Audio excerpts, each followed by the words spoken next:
అరే! ఈ video breakup అయిన అబ్బాయిల కోసం చేస్తున్నారా? ఎందుకంటే బ్రేకప్ కాంగానే ఏదో 'అర్జున్ రెడ్డి' సినిమాలాగా సిగరెట్లు తాగుడు, మందు తాగుడు, సాడ్ స్టేటస్‌లు పెడితే ఆ అమ్మాయి తిరిగొస్తదేమో అని అనుకుంటారు గానీ, అదంతా వేస్ట్ కాన్సెప్ట్ రా నాయన. చాలా చెత్త.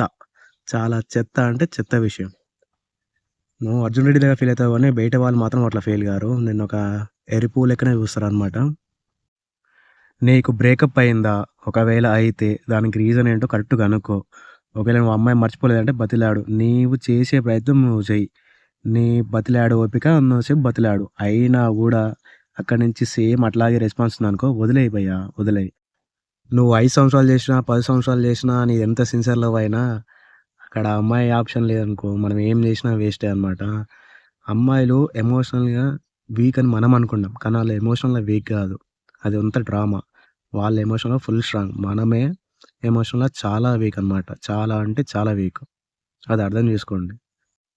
నాకు బ్రేకప్ అయింది. నేనే అమర ప్రేమికుడిని. నేను సిగరెట్లు తాగుతా, మందు తాగుతా, బీర్ తాగుతా అంటే దానివల్ల నాశనం అయ్యేది నీ జీవితం తప్ప ఏముండదు. మహా అంటే ఏం చేస్తావు నువ్వు బ్రేకప్ అయిందని? ఫుల్లు సిగరెట్లు తాగుతావు, మందు తాగుతావు, డ్రగ్స్‌కి అడిక్ట్ అయితావు. దానివల్ల ఏముంది నీ హెల్త్ ఖరాబ్ అయితది. నీ ఫ్యామిలీ రోడ్డు మీదనే పడతది. అమ్మాయిదేముందిరా ఆళ్ళ అమ్మాయి మంచిగా బలిసినోడినో, మంచి క్యాండిడేట్‌నో, సాఫ్ట్‌వేర్‌నో, గౌట్ జాబోనో తీసుకొచ్చి పెళ్లి చేస్తారు. అదే మంచిగా పెళ్లి చేసుకుంటది. ఒక సంవత్సరంలో ఇద్దరు, ముగ్గురు పిల్లల్ని కంటది. నువ్వేం చేస్తావు? రోడ్ల మీద సిగరెట్లు తాగుకుంటా, మందు తాగుడు క్వార్టర్ సీసాలు తాగి రోడ్ల మీద పండుకుంటా ఫ్రెండ్స్‌తో పంచాయతీలు అయన్నీ అయితాయి. ఎందుకురా? ఇది నీకు బ్రేకప్ అనేది నీ కెరియర్ సెట్ చేసుకోవడంలో ఒక మంచి పార్ట్ అనమాట. మంచి సమయం. నీ మైండ్ అంతా కెరీర్ మీద పెట్టినావనుకో, నువ్వు సాధించలేనిదనేది ఏమీ ఉండదు. నువ్వు ఒక గోల్ పెట్టుకో. మంచిగా దానిపై ఫోకస్ చెయ్యి.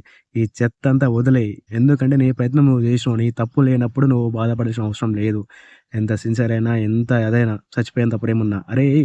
నిజమైన అమ్మాయి అయితే నిన్ను వదిలిపోదురా ఎప్పటికి. నీతోనే ఉండిద్ది. అది ఏదో చిన్న చిన్న రీజన్‌లు, పెద్ద రీజన్‌లు చెప్పిపోయే ప్రేమ అయితే ఎందుకది? ఇంకా సంతోషించు. ముందే వెళ్ళిపోయింది గాదా!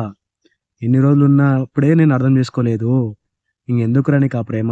నువ్వు ఫస్ట్ సెట్ గా. సెట్ అయ్యి లైఫ్ సెట్ జేసుకో.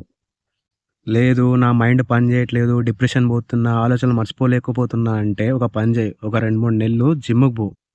జిమ్‌కి పోయి జిమ్ జెయి. దానివల్ల ఏమైతదంటే నీ బాడీకి వర్కౌట్‌లు చేయడం వల్ల నీ మైండ్ కూడా రిలాక్స్ అయితుంటదనమాట. నువ్వు ఫిజికల్‌గా ఫిట్ అయితావు. అట్లా ఫిట్ కావడం వల్ల నీకు కాన్ఫిడెన్స్ వస్తదనమాట. నేనేదైనా అచీవ్ చేయొచ్చని. అంతే తప్ప నేనింకా అట్లనే ఏడుస్తా, బాధపడతా, డిప్రెషన్ పోతా అంటే ఇగ నిన్ను ఎవ్వరు మార్చలేరు. మార్పనేది నువ్వు అనుకుంటేనే అయితది. అర్థమైందా? ఇక నుంచైనా మేలుకో. అదంతా వదిలేయి. లైట్ తీసుకో. పిచ్చ లైట్ తీసుకో.